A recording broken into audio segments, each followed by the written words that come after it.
Okay, here's what you're taking off. This piece right here. It's like this on here. There's a small little clip on it. It's like this.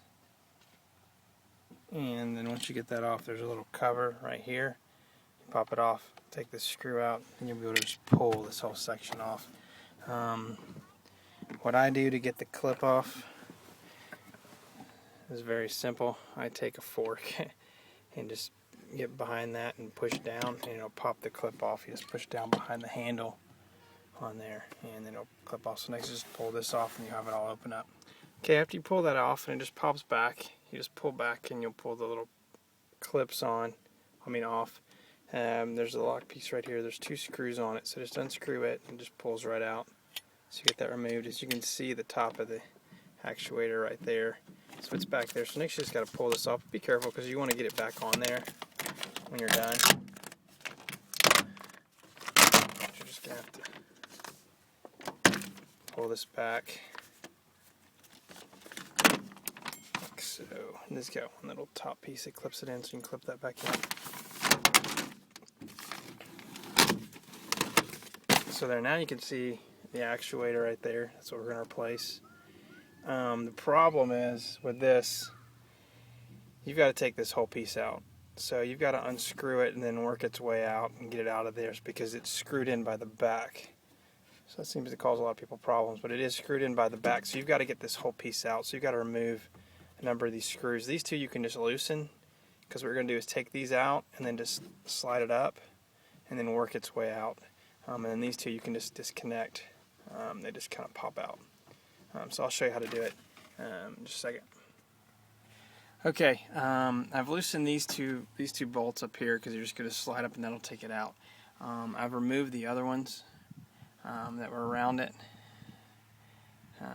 and then I've disconnected these 2 pieces off of here. And it's kind of hard because they're kind of hung here, so you got to kind of give them a good push to get them off, but you need to take those off and they'll just pop out.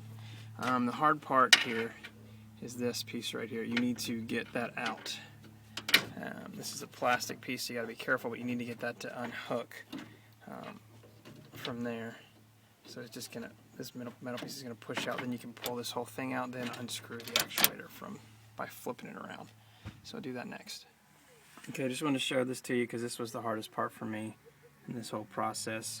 Both times I've done it. This piece right here. Oops, sorry. This piece right here.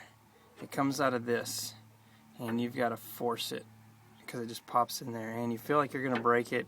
In fact, I kind of beat this up a little bit doing it, but you got to get it out of there, because otherwise you can't get this whole piece out to unscrew the actuator in these spots. So that's what I did.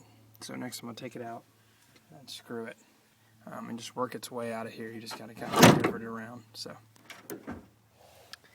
okay, here's the old one that I took off. And then here's the new one. You can't tell much difference in them, but I mean, this one doesn't work, and this one does. So basically, once you get to it, all it is taking off 3 screws, taking them off, putting them on, and you just make sure this little piece slides into the actual lock mechanism, and then you're ready to slide it back in and plug everything back up and screw it back on. Put the part on. I tested it, everything worked, so now I'm reassembling it. Put the cover back on, put the lock mechanism back on, the new actuator's right down here. It is kind of hard to get that piece in to the door, that whole piece. So when you're putting that in, just keep working with it. It will go in, and it just is kind of difficult. Now I just got to put the cover back on right over here, and then put that the latch back in, and we should be good. And so that's how you replace the door actuator on a Honda Odyssey. Thanks.